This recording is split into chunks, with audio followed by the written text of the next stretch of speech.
بڑھیا چل پہ بسم اللہ الرحمن الرحیم فَإِن قِيلَ فَالْحُكْمُ بِثُبُوتِ حَقَائِقِ الْأَشْيَاءِ يَكُونُ لَغْوًا بِمَنْزِلَةِ قَوْلِنَا الْأُمُورُ الثَّابِتَةُ ثَابِتَةٌ قُلْنَا إِنَّ الْمُرَادَ بِهِ أَنَّ مَا نَعْتَقِدُهُ حَقَائِقَ الْأَشْيَاءِ وَنُسَمِّيهِ بِالْأَسْمَاءِ مِنَ الْإِنسَانِ وَالْفَرْسِ وَالسَّمَاءِ وَالْأَرْضِ أُمُورٌ مَوْجُودَةٌ فِي نَفْسِ الْأَمْرِ كَمَا يُقَالُ وَاجِبُ الْوُجُودِ مَوْجُودٌ۔ اس عبارت میں شارح تفتازانی رحمۃ اللہ علیہ نے ایک اعتراض نقل کیا ہے اور اس اعتراض کا پھر جواب بھی دیا ہے۔ اعتراض ماتن کی عبارت حقائق الاشیاء ثابتۃ پر ہے۔ اعتراض سے پہلے آپ تمہید کے طور پر یہ سمجھیے کہ اس سے پہلے حقیقت اور ماہیت کے درمیان فرق اعتباری بتاتے ہوئے یہ کہا گیا تھا کہ ما بہ شیء ہوا کہ خارج میں متحقق اور موجود ہونے کے اعتبار سے حقیقت کہا جاتا ہے۔ ما بہ شیء ہوا کو خارج میں متحقق اور موجود ہونے کے اعتبار سے حقیقت کہا جاتا ہے۔ ایک بات تو یہ بتائی تھی۔ دوسری بات یہ بتائی تھی کہ اشاعرہ کے یہاں شے موجود کو کہا جاتا ہے۔ تیسری بات یہ بتائی تھی کہ ثبوت اور وجود اور تحقق اور کون یہ سب مترادف الفاظ ہیں۔ ان تینوں باتوں کے مجموعے سے اعتراض یہ پیدا ہوتا ہے کہ متن کی عبارت میں جو حقائق الاشیاء ثابتۃ آیا ہے، حقائق اشیاء عین اشیاء ہوئے اور اشیاء شے کی جمع ہے، موجود کے معنی میں ہوا کیونکہ شے موجود کو کہا جاتا ہے۔ تو حقائق الاشیاء ثابتۃ کی عبارت ہوئی الموجودات ثابتۃ، اور وجود اور ثبوت دونوں مترادف ہے، تو الموجودات ثابتۃ کی اصل عبارت ہوئی الثابتات ثابتۃ۔ تو متن کی عبارت میں حقائق الاشیاء ثابتۃ الثابتات ثابتۃ کے معنی میں ہوا۔ الثابتات مبتدا، ثابتۃ خبر،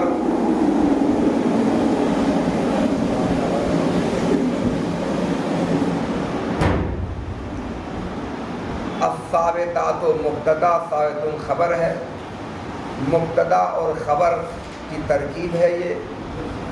الثابتات موضوع ہے، ثابتۃ محمول ہے۔ موضوع اور محمول کے درمیان معنی کے اعتبار سے مغایرت ضروری ہے، یہاں پر مغایرت نہیں ہو رہا ہے۔ اور جب موضوع اور محمول کے درمیان معنی کے اعتبار سے مغایرت نہ ہو تو محمول کا حمل موضوع پر، خبر کا حمل مبتدا پر مفید نہیں ہے، صحیح نہیں ہے، درست نہیں ہے۔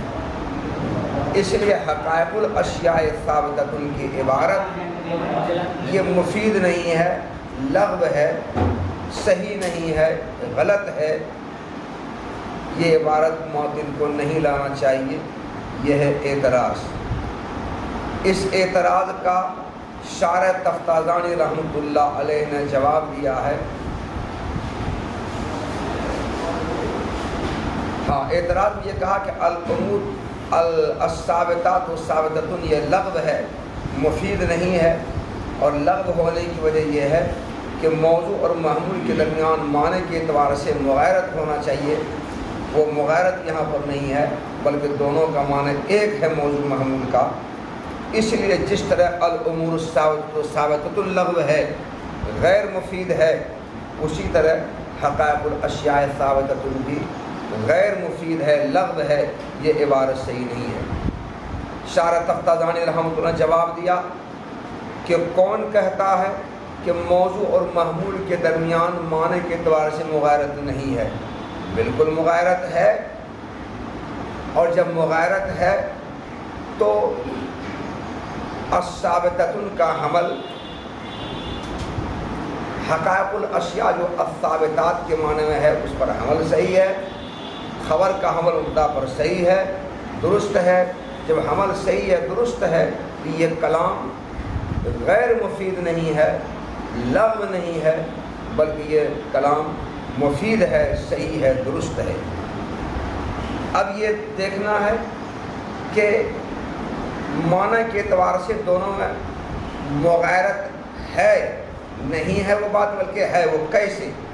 وہ اس طرح سے کہ حقائق الاشیاء ثابتۃ میں جو عبارت ہے الثابتات الثابتون کے درجے میں، تو موضوع بحسب الاعتقاد اور محمول بحسب نفس الامر ہم مراد لے رہے ہیں۔ یعنی حقائق الاشیاء ثابتات کے معنی میں ہو کر کے جو ثبوت ہمیں سمجھ میں آتا ہے وہ ثبوت اعتقادی ہے، اور ثابتۃ سے جو ثبوت سمجھ میں آتا ہے وہ ثبوت نفس الامری ہے۔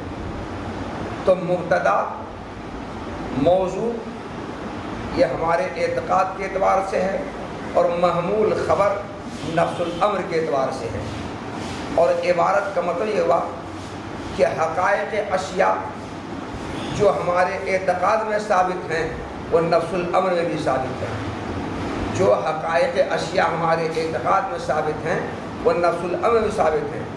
حقائق الاشیاء فی اعتقادنا ثابت فی نفس الامر، جو اشیاء ثابت اور موجود ہو کر کے ہمارے اعتقاد میں ثابت اور موجود ہیں، نفس الامر میں بھی ثابت موجود ہیں۔ یعنی ثبوت اشیاء کے سلسلے میں ہمارا اعتقاد نفس الامر کے مطابق ہے۔ ایسا نہیں ہے کہ اشیاء ہمارے اعتقاد میں تو ثابت اور موجود ہے، نفس الامر میں ثابت موجود نہیں ہے، ایسا نہیں ہے۔ تو ثبوت اشیاء کے سلسلے میں ہمارا اعتقاد نفس الامر کے مطابق ہے۔ تو موضوع بحسب الاعتقاد مراد ہے، محمول بحسب نفس الامر مراد ہے۔ حقائق الاشیاء فی اعتقادنا ثابت فی نفس الامر، جو اشیاء ہمارے اعتقاد میں ثابت موجود ہیں نفس الامر بھی ثابت موجود ہیں۔ ثبوت اشیاء کے سلسلے میں ہمارا اعتقاد نفس الامر کے مطابق ہے۔ تو یہاں پر دیکھو موضوع اور محمول میں معنی کے اعتبار سے مغایرت تو ہو گئی، ہم نے مانا کہ حقائق الاشیاء الثابتات کے درجے میں ہے، مگر حقائق الاشیاء جو الثابتات کے درجے میں ہو رہا ہے، الثابتات کے معنی میں ہو رہا ہے، اس ثابتات سے جو ثبوت سمجھ میں آ رہا ہے وہ ثبوت اعتقادی ہے، اور ثابت محمول اور خبر ہے، اس سے جو ثبوت سمجھ میں آ رہا ہے وہ ثبوت نفس الامری ہے۔ یعنی ہمارا ثبوت اعتقادی ثبوت نفس الامری کے مطابق ہے، جو چیزیں ہمارے اعتقاد میں ثابت ہیں وہ نفس الامر میں بھی ثابت ہیں۔ ایسا نہیں کہ ہمارے اعتقاد میں یہ پنکھا ثابت اور موجود ہے، نفس الامر میں پنکھا ثابت موجود نہیں ہے، نفس الامر میں گھوڑا گدا بالوقت، ایسا نہیں ہے۔ جو چیزیں ہمارے اعتقاد میں ثابت ہیں وہ نفس الامر میں ثابت ہیں۔ تو دیکھو موضوع الگ معنی ہوا، محمول کا الگ معنی ہوا۔ موضوع کا معنی الگ کیا؟ جو چیزیں ہمارے اعتقاد میں ثابت ہیں۔ محمول کا الگ معنی ہوا کیا؟ وہ نفس الامر میں ثابت ہے۔ تو وہاں اعتقاد کی قید ہے، یہاں نفس الامر کی قید ہے۔ اس قید کے لگنے سے موضوع اور محمول میں معنی کے اعتبار سے مغایرت ہو گئی۔ جب ہو گئی تو عمل کے لیے جو ضروری ہے کہ دونوں میں معنی کے اعتبار سے مغایرت ہو، وہ مغایرت پائی گئی۔ اس لیے اس محمول کا عمل اس موضوع پر بالکل صحیح اور درست ہے، اس معمول کا عمل اس موضوع پر بالکل صحیح اور درست ہے۔ اس لیے حقائق الاشیاء جو کلام ہے وہ لغو نہیں ہے، غیر مفید نہیں ہے، بلکہ مفید ہے، صحیح ہے، درست ہے۔ تو جو چیزیں ہمارے اعتقاد میں ثابت موجود ہیں اور جن کو ہم اپنے اعتقاد میں ثابت اور موجود سمجھ کر مختلف ناموں کے ساتھ ہم ان کو نام رکھتے ہیں، انسان نام رکھتے ہیں، گھوڑا نام رکھتے ہیں، آسمان، زمین، بیل، بکری، سور، خچر، بندر، چچندر، جو بھی ہم نام رکھتے ہیں وہ سب کے سب نفس الامر میں خارج میں موجود ہیں، ثابت ہیں۔ تو مبتدا بحسب الاعتقاد اور خبر بحسب نفس الامر ثابت ہے۔ مبتدا بحسب نفس الامر مراد ہے اور مبتدا بحسب الاعتقاد مراد ہے، خبر بحسب نفس الامر مراد ہے۔ تو وہاں اعتقاد اور یہاں نفس الامر، یہ قید کے لگ جانے کی وجہ سے دونوں میں فرق ہو گیا۔ اس فرق کے ہو جانے کے بعد مغایرت ہو گئی، اس دونوں ایک نہیں رہا۔ جب ایک نہیں رہا، اس خبر کا حمل اس مبتدا پر، اس معمول کا حمل اس موضوع پر صحیح اور درست ہو گیا۔ یہ جواب دیا انہوں نے۔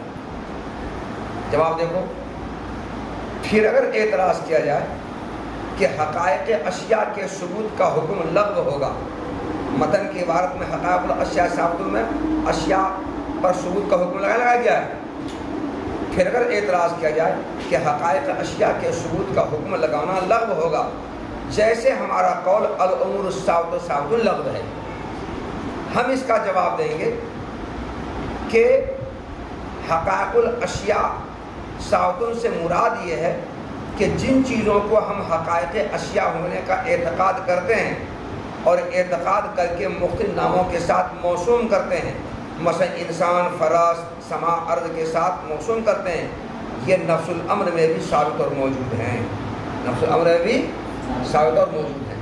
دیکھو، مبتدا بحسب الاعتقاد مراد ہوا اور خبر بحسب نفس الامر مراد ہوا، یعنی ثبوت اعتقادی ثبوت نفس الامر کے مطابق ہے۔ تو جب مبتدا اور خبر میں مغایرت پائی گئی معنی کے اعتبار سے تو حمل ایک دوسرے کا صحیح ہو گیا، درست ہو گیا، اس لیے کلام لغو نہیں رہا، یہ کلام مفید ہے۔ آگے اشارہ کرتے ہیں، کما یقال واجب الوجود موجود، یہ عبارت ابھی جو جواب دیا ہے اعتراض کا، اسی جواب کی تائید کے لیے یہ عبارت لائی گئی ہے۔ اعتراض کو جو جواب دیا نا ابھی، اسی جواب کی تائید کے لیے شارح نے یہ بات لائی ہے، کما یقال واجب الموجود۔ تائید کیسے ہو رہی ہے؟ دیکھو جی، بولا جاتا ہے واجب الوجود موجود، حالانکہ واجب الوجود موجود ذات کو کہا جاتا ہے، واجب الوجود اس ذات کو کہا جاتا ہے جو موجود ہے، واجب الوجود اس ذات کو کہا جاتا ہے جو موجود ہے۔ تو واجب الوجود موجود کے معنی ہو گیا، ہوا کہ نہیں ہوا؟ اب پھر موجود خبر آگے آ رہی ہے، تو واجب الوجود موجود الموجود موجود کے درجے میں ہو گیا، ہوا کہ نہیں ہوا؟ یہ کلام لغو ہونا چاہیے، غیر مفید ہونا چاہیے، غلط ہونا چاہیے، مگر اس کلام کے مفید ہونے پر، صحیح ہونے پر عقلاء کا، علماء کا، تمام اہل سنت والجماعت کا، تمام متکلمین کا اتفاق ہے، یہ کلام صحیح ہے۔ تو واجب الوجود موجود الموجود موجود کے درجے میں ہو رہا ہے۔ دیکھو، مبتدا اور خبر میں معنی کے اعتبار سے مغایرت نہیں ہو رہی ہے، معنی کے اعتبار سے دونوں ایک ہو رہا ہے، مگر پھر بھی یہ حمل صحیح ہے اور یہ کلام مفید ہے، یہ کلام درست ہے، صحیح ہے۔ کیسے صحیح ہے؟ اس لیے کہ واجب الوجود مبتدا ہے، موضوع ہے، اور موجود خبر ہے، معمول ہے۔ یہاں مبتدا بحسب الاعتقاد مراد ہے اور خبر بحسب نفس الامر مراد ہے۔ اور واجب موجود کے معنی یہ ہوا کہ جس موجود کو ہم واجب وجود ہونے کا اعتقاد کرتے ہیں، جس موجود کو واجب الوجود ہونے کا اعتقاد کرتے ہیں، جس موجود کو واجب وجود ہونے کا ہم اعتقاد کرتے ہیں، وہ نفس الامر بھی موجود ہے۔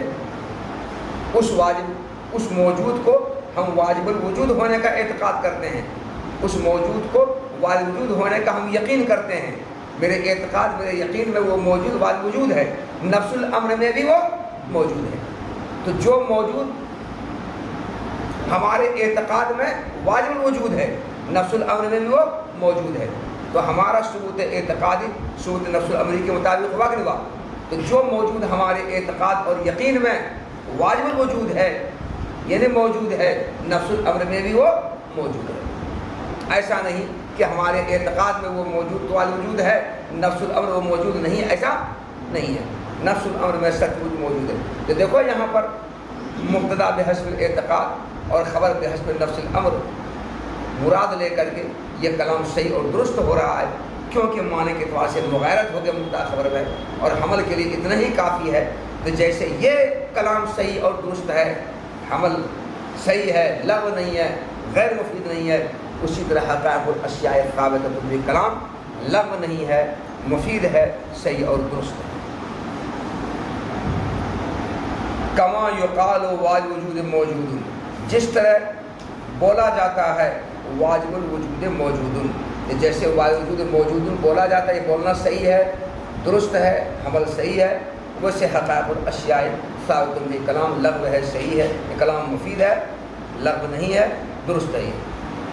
تو ترجمہ پھر دیکھو عبارت کا، پھر اگر اعتراض کیا جائے کہ حقائق اشیاء کے ثبوت کا حکم لگانا لغو ہوگا ہمارے قول الامور الثابتۃ ثابتۃ کی طرح، جیسے یہ لغو ہے وہ بھی لغو ہوگا، اگر یہ اعتراض کیا جائے تو ہم جواب دیں گے کہ اس کلام سے مراد یہ ہے کہ جن چیزوں کو ہم حقائق اشیاء ہونے کا اعتقاد اور یقین رکھتے ہیں اور جس کو حقائق اشیاء سمجھ کر مختلف ناموں کے ساتھ موسوم کرتے ہیں، مثلا انسان، گھوڑا، سما، ارض کے ساتھ، یہ نفس الامر میں بھی موجود چیزیں ہیں۔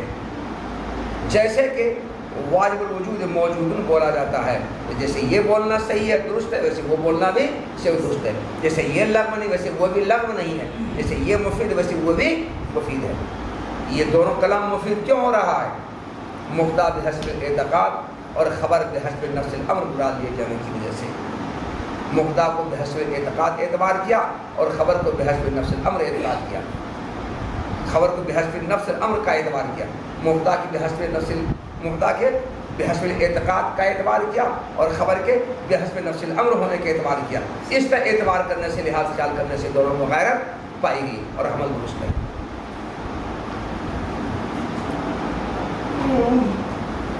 وَهَذَا كَلَامٌ مُفِيدٌ رُبَّمَا يَحْتَاجُ إِلَى الْبَيَانِ لَيْسَ مِثْلُ قَوْلِكَ الثَّابِتُ ثَابِتٌ وَلَا مِثْلُ قَوْلِنَا أَنَا أَبُو النَّجْمِ وَالشِّعْرِ شِعْرِ عَلَى مَا لَا يَخْفَى۔ شاعر تفتازانی رحمۃ اللہ علیہ فرماتے ہیں کہ حقائق الاشیاء ثابت، یہ کلام مفید ہے، یہ کلام صحیح ہے، یہ کلام لغو نہیں ہے، اور اس کلام کی تعویل اور بیان کی ضرورت بہت کم پڑتی ہے۔ ربما میں ربہ تقلیل کے لیے، اس کے لیے یہ ربہ تقلیل کے لیے، تو حقائق الاشیاء ثابتۃ یہ کلام مفید ہے، صحیح ہے، درست ہے، لغو نہیں ہے، کیونکہ موضوع کو بحسب اعتقاد مراد لیا جانا اور محمول کو بحسب نفس الامر مراد لیا جانا شائع ہے، ضائع ہے، کثرت کے ساتھ ایسا ہوتا ہے، خوب ہوتا ہے، اس لیے کلام مفید ہے۔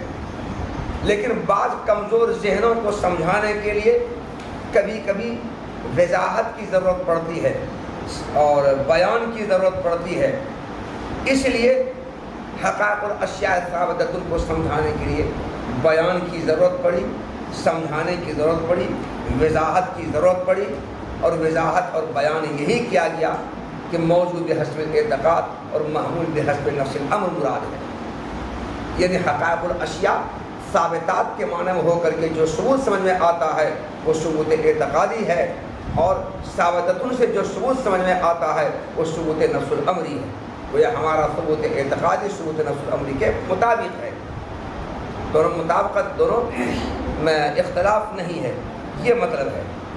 یہ بیان ہوا، یہ وضاحت ہوئی، اور بچوں تمہارے قول الثابت و ثابت کی طرح یہ کلام بالکل نہیں ہے، تمہارا قول الثابت و ثابت تو بچوں یہ کلام سراسر لغو ہے، غیر مفید ہے یہ کلام۔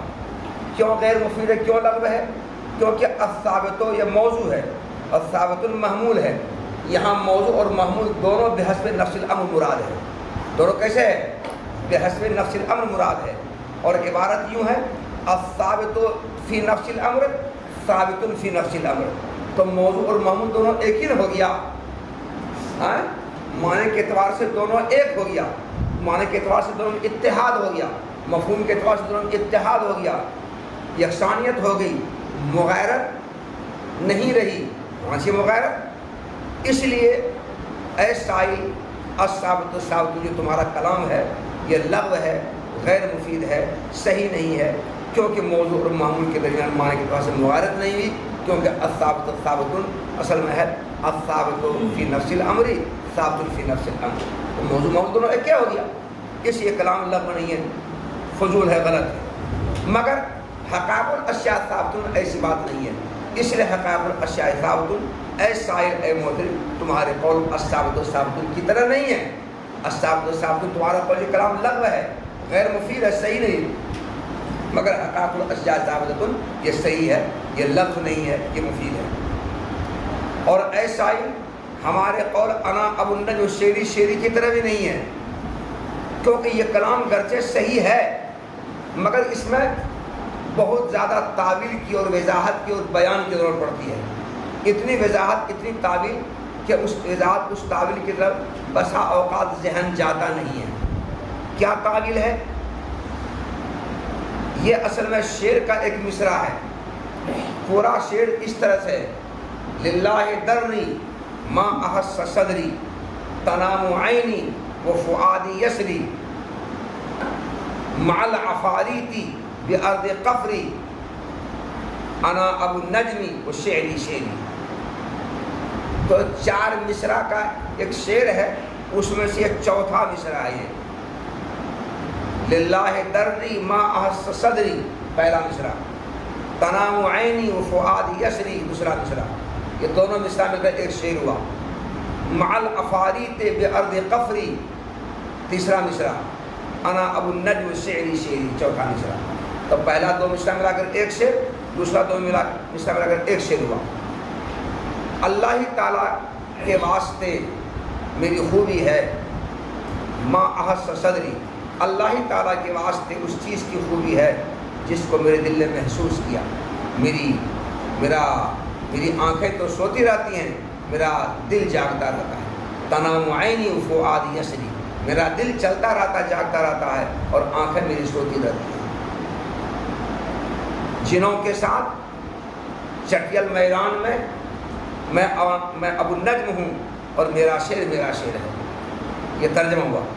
تو میں ابو النجم ہوں اور میرا شعر ہے۔ دیکھو پہلا شعری مضاف مبتدا، دوسرا شعری مضاف خبر، تو پہلا شعری مضاف الیہ سے مل کر کے موضوع، دوسرا شعری مضاف الیہ سے مل کر کے محمول ہوا۔ اس محمول کا حمل اس موضوع پر ہو رہا ہے۔ تو دیکھو جی موضوع اور محمول دونوں میں معنی کے اعتبار سے بظاہر یکسانیت لگ رہی، اتحاد لگ رہا ہے، مغایرت نہیں ہو پا رہی ہے۔ یہ کلام بھی لغو ہونا چاہیے اور غیر مفید ہونا چاہیے۔ شارح کہتے ہیں کہ یہ کلام لغو نہیں ہے بلکہ مفید ہے، کیونکہ شعری کا مطلب ہے شعری الان کا شعری فیما مضا، شعری الان کا شعری فیما مضا۔ میرے آج کل کے اشعار زمان ماضی کے میرے اشعار کی طرح ہیں، میرے آج کل کے اشعار زمان ماضی میں میرے اشعار کی طرح ہیں۔ جیسے زمان ماضی میں جوانی میں میری زبان سے اشعار نکلتے تھے، اس بڑھاپے میں میری زبان سے نکلے ہوئے اشعار اسی طرح سے ہیں۔ تو جوانی میں میرے منہ سے نکلے ہوئے اشعار کی طرح بڑھاپے میں میرے منہ سے نکلے ہوئے اشعار ہیں، بڑھاپے میں میرے منہ سے نکلے ہوئے اشعار جوانی میں میرے منہ سے نکلے ہوئے اشعار کی طرح ہے۔ دونوں اشعار میں کوئی فرق نہیں ہے، نہ تو بڑھاپے کی وجہ سے میری زبان سے نکلے ہوئے اشعار کی بلاغت اور روانی ختم ہوئی ہے، نہ سلاست ختم ہوئی ہے، اور کوئی خرابی پیش آ گئی ہے، بلکہ جوانی میں میرے جیسے اشعار تھے، بڑھاپے میرے اشعار اسی طرح سے ہیں۔ شعری الان کا شعری فی مضا، میرے آج کل کے بڑھاپے کے اشعار میرے زمانے گزشتہ جوانی کے اشعار کی طرح ہیں، دونوں میں کوئی فرق نہیں ہے۔ تو اب دیکھو جی مبتدا اور خبر میں مغایرت ہو گئی۔ مبتدا ہے آج کل کے اشعار اور خبر ہے جوانی کے اشعار، تو وہ جوانی کے اشعار یہ بڑھاپے کے اشعار، میرے جوانی کے اشعار بڑھاپے کے اشعار کی طرح ہیں۔ یہاں مبتدا ہے بڑھاپے کے اشعار، خبر ہے جوانی کے اشعار، تو ظاہر بات مبتدا خبر میں معنی کے اعتبار سے مغایرت ہو گئی۔ جب مغایرت ہو گئی تو حمل صحیح اور درست ہو گیا، یہ کلام لغو نہیں رہا، یہ کلام مفید ہو گیا۔ تو سارے تفتازانی کہتے ہیں کہ یہ کلام مفید ہو گیا، لغو نہیں ہے، مگر اس کلام کو لغویت سے بچانے کے لیے، درست کرنے کے لیے بہت زیادہ تعویل کی ضرورت پڑتی ہے، بہت زیادہ تفسیر و وضاحت کی ضرورت پڑتی ہے، اور اس وضاحت، اس تعویل کی طرف عام طور پر لوگوں کا ذہن جاتا نہیں ہے، تبادل ذہنی ہوتا نہیں ہے، انتقال ذہنی ہوتا نہیں ہے، ذہن اس تعویل اور توجیہ کی طرف منتقل ہوتا نہیں ہے۔ اس لیے گرچہ یہ کلام صحیح اور درست ہے، مگر بہت زیادہ تعویل کی ضرورت پڑتی ہے، بہت زیادہ وضاحت کی ضرورت پڑتی ہے، لیکن حقائق الاشیاء ثابتۃ میں بہت زیادہ تعویل کی اور بہت زیادہ وضاحت کی ضرورت نہیں ہے، بہت کم وضاحت کی ضرورت پڑتی ہے، بہت کم تعویل کی ضرورت پڑتی ہے۔ کمزور ذہنوں کو سمجھانے کے لیے بسا اوقات کبھی کبھار بیان کی وضاحت ضرورت پڑتی ہے، ورنہ وہ بھی نہیں، مگر شعری کو سمجھانے کے لیے بہت زیادہ تعویل کی ضرورت پڑتی ہے۔ اس لیے اے سائل، حقائق الاشیاء ثابتۃ نہ تو تمہارے قول الثابت ثابت کی طرح ہے، اور نہ ہمارے قول انا ابو النجم شعری کی طرح ہے، کیونکہ شعری کلام تو صحیح ہے، مگر بہت زیادہ تعویل ضرورت پڑتی ہے، اور ذہن اس تعویل سے جاتا نہیں ہے، اور ثابت اس میں موضوع اور معمول دونوں میں مغایرت معنی کے اعتبار سے نہیں ہے۔ اس لیے پہلا کلام لغو ہے، دوسرا کلام لغو تو نہیں ہے، لیکن بہت زیادہ تعویل ضرورت پڑنے کی وجہ سے یہ کلام اتنا اچھا نہیں ہے، مگر حقائق الاشیاء ثابت ہر لحاظ سے صحیح اور درست ہے، نہ اس میں بہت زیادہ تعویل پڑتی ہے، اور نہ کلام لغو ہے، اور نہ موضوع معمول کے اعتبار سے دونوں میں یکسانیت ہے، بلکہ مغایرت ہے، وہی کہہ رہے ہیں۔ اور یہ کلام مفید ہے، بہت کم وضاحت کی، تعویل کی، بیان کی ضرورت پڑتی ہے۔ اے سائل، تمہارے قول الثابت کی طرح نہیں ہے، اور نہ ہمارے قول انا ابو النجم شعری کی طرح ہے، جیسا کہ پوشیدہ نہیں ہے۔ یہ جواب کی تائید و توثیق ہو گئی، وہذا کلام مفید سے۔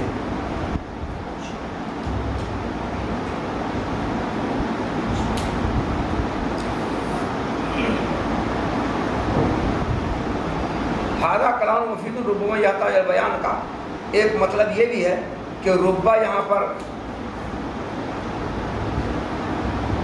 تقصیر کے لیے ہے، تقلیل کے لیے نہیں ہے، تو اس صورت میں ہذا کلام مفید کی تائید و توثیق ہو رہی ربما یحتاج الی بیان سے۔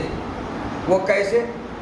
وہ اس طرح سے کہ یہ کلام حقائق الاشیاء ثابت لغو نہیں بلکہ مفید کلام ہے، اور جو اشیاء کے ثبوت کا انکار کرتے ہیں اور اشیاء کے ثبوت کے اور وجود کے علم کا انکار کرتے ہیں، یہ سوفسطائیہ، ان منکرین کو اشیاء کے وجود اور ثبوت اور اشیاء کے وجود و ثبوت کے علم کو متحقق کرانے کے لیے بسا اوقات دلیل کی اور وضاحت کی ضرورت پڑتی ہے، وضاحت کی ضرورت اور دلیل کی ضرورت پڑتی ہے، اور دلیل پیش کرنا یہ عقلا کا کام ہے، اور جو کلام عقلا کی محض آرائی کا میدان ہو وہ کلام لغو نہیں ہوتا ہے، وہ کلام بیکار نہیں ہوتا ہے، وہ کلام مفید ہوتا ہے۔ اس لیے حقائق اور اشیاء صاحب یہ کلام مفید ہے، کیونکہ عقلا کے کلام، اور اس میں عقلا کلام کرتے ہیں اور عقلا محض آرائی کرتے ہیں، اور عقلا کے محض آرائی کا یہ میدان ہے، اس لیے یہ کلام لغو اور فضول نہیں ہے۔ تو یہ کلام مفید ہے، اور سوفسطائیہ فرقہ کی تردید کے لیے، ان کے رد کے لیے، جو ثبوت اشیاء وجود اشیاء کا انکار کرتے ہیں اور اس کے علم کا بھی انکار کرتے ہیں، اس کو سمجھانے کی، اس کے تردید کے لیے بسا اوقات بیان کی وضاحت کی ضرورت پڑتی ہے۔ رکن یہ مطلب اس کا ہے، دیکھو، اور یہ کلام مفید ہے، بسا اوقات یا بہت کم وضاحت کی، بیان کی ضرورت پڑتی ہے۔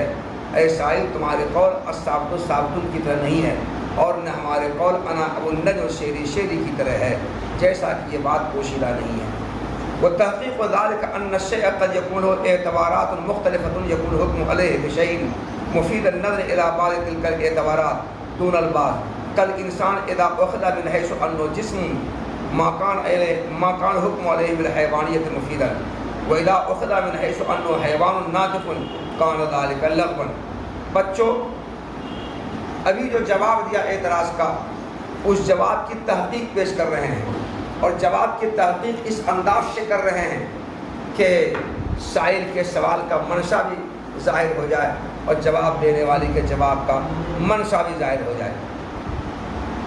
دیکھو جی، جواب کی تحقیق یہ ہے کہ ایک چیز میں مختلف حیثیات اور مختلف اعتبارات ہوتی ہیں، ان مختلف حیثیات اور مختلف اعتبارات میں سے کسی ایک حیثیت کا لحاظ خیال کرتے ہوئے اس پر کسی چیز کا حکم لگانا صحیح اور درست ہوتا ہے، مگر دوسری حیثیتوں کا اور دوسرے اعتبارات کا لحاظ خیال کرتے ہوئے اس چیز کا حکم لگانا اس پر صحیح اور درست نہیں ہوتا ہے۔ ایسا ہوتا ہے کبھی۔ مثلا انسان کی دو حیثیتیں ہیں۔ انسان کی ایک حیثیت تو یہ ہے کہ وہ جسم ہے، ذو جسم ہے، دوسری حیثیت یہ ہے کہ وہ حیوان ہے۔ انسان کی دو حیثیتیں ہیں۔ انسان کی پہلی حیثیت تو یہ ہے کہ وہ ذو جسم ہے، اور دوسری حیثیت کیا ہے کہ وہ حیوان ہے۔ دو حیثیتیں ہوئی نا۔ ان دو حیثیتوں میں سے انسان کے جسم ہونے کی حیثیت کا لحاظ خیال کرتے ہوئے انسان پر حیوان کا حکم لگانا درست ہوگا، لیکن انسان کے حیوان ہونے کی حیثیت کا لحاظ خیال کرتے ہوئے اس پر حیوان ہونے کا حکم لگانا درست نہیں ہوگا۔ یہ لغو ہوگا، فضول ہوگا، کالعدم ہوگا، کیونکہ انسان کے جسم ہونے کی حیثیت کے لحاظ خیال اگر ہم کریں اور حیوان ہونے کا حکم لگائیں اور یوں کہیں الانسان حیوان، یہ معنی میں ہوگا کس کے؟ ھذا الجسم حیوان۔ تو ھذا الجسم حیوان کہنا صحیح ہے، کیونکہ ھذا الجسم حیوان میں مبتدا اور خبر موضوع معمول معنی کے پاس مغایرت پائے گی، اس لیے حمل درست ہے، صحیح ہے، کلام لغو نہیں ہے۔ لیکن انسان کے حیوان ہونے کے اعتبار سے حیوان ہونے کا کی حیثیت کے لحاظ خیال کرتے ہوئے اور حیوان ہونے کا اعتبار کرتے ہوئے اس پر حیوانیت کا حکم لگائیں اور یہ کہیں الانسان حیوان، یہ کہنا لغو ہوگا، فضول ہوگا، کالعدم ہوگا، غیر مفید ہوگا، کیونکہ انسان کے حیوان ہونے کا لحاظ خیال کرتے ہوئے اس پر حیوان ہونے کا حکم لگائیں اور الانسان حیوان کہیں، یہ ترجمہ کس کے ہوگا؟ ھذا الحیوان حیوان، الانسان حیوان یعنی ھذا حیوان حیوان، کیونکہ انسان کو ہم نے کون ہے اس کے لحاظ خیال کیا؟ حیوان ہونے کا۔ تو الانسان حیوان کس معنی میں ہوا؟ ھذا حیوان حیوان کے معنی ہوا، ھذا حیوان حیوان کو درجہ ہوا۔ اور ھذا حیوان حیوان بتاؤ یہ کلام لغو ہے کہ نہیں؟ یہ حیوان حیوان ہے، مبتدا اور خبر کے درمیان معنی کی طرف سے مغایرت نہیں پائی گئی، یکسانیت ہو گیا، اتحاد ہو گیا، اس لیے کلام لغو ہے، مفید نہیں ہے، صحیح نہیں ہے۔ تو ایک چیز کی مختلف حیثیات ہوتی ہیں، ان مختلف حیثیات میں سے ایک حیثیت ایک اعتبار کا اعتبار کرتے ہوئے ایک چیز کا حکم لگانا اس پر صحیح ہوتا ہے، اور دوسری حیثیت اور دوسری اعتبار کا اعتبار کرتے ہوئے اس پر اسی چیز کا حکم لگانا سے درست نہیں ہوتا ہے۔ ٹھیک اسی طرح حقائق اشیاء کی دو حیثیت ہے۔ حقائق اشیاء کی ایک حیثیت تو یہ ہے کہ وہ ثابت اور موجود ہیں، خارج میں ثابت اور موجود ہیں، اور دوسری حیثیت یہ ہے کہ وہ معلوم بھی ہے۔ کیا ہے وہ؟ معلوم بھی ہے۔ دو حیثیت ہے۔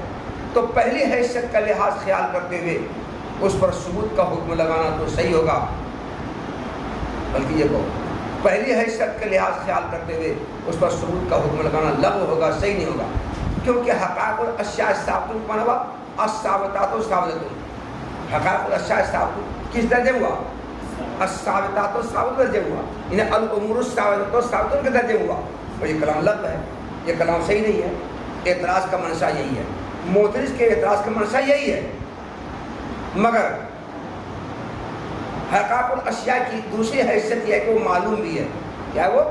معلوم بھی ہے۔ تو اس کے معلوم ہونے کی حیثیت کا لحاظ خیال کرتے ہوئے اس پر اگر حیوان اس پر اگر ثبوت کا حکم لگائیں، الثابتون کا ثابت کا ثبوت کا حکم لگائیں، یہ لگانا صحیح ہے، درست ہے، کیونکہ حقائق الاشیاء ثابت کو معنی کیا ہوگا؟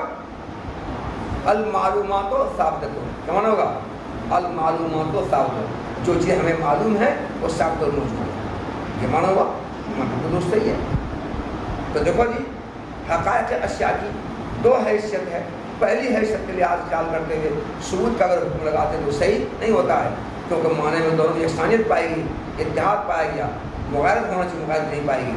لیکن دوسری حیثیت کا لحاظ خیال کرتے ہوئے اس پر ثبوت کا حکم لگائے، وہ لگانا صحیح درست ہے، کیونکہ حقائق اشیاء کی دوسری حیثیت کیا معلوم ہونا، جب معلوم ہونے کی حیثیت کی لحاظ کرتے ہوئے اس پر ثبوت کا حکم لگائے صحیح ہے، کیونکہ حقائق اشیاء ثابت کو منوا المعلومات ثابتۃ، جو چیزیں ہمیں معلوم ہیں وہ نفس الامر میں ثابت ہوئی، صحیح ہے۔ یہ ہے جواب کی ترتیب، تو جواب کا منشا یہی ہے، اور اعتراض کا منشا وہ ہے، معترض کے اعتراض کا منشا وہ ہے، اور مجیب کے جواب کا منشا یہ ہے۔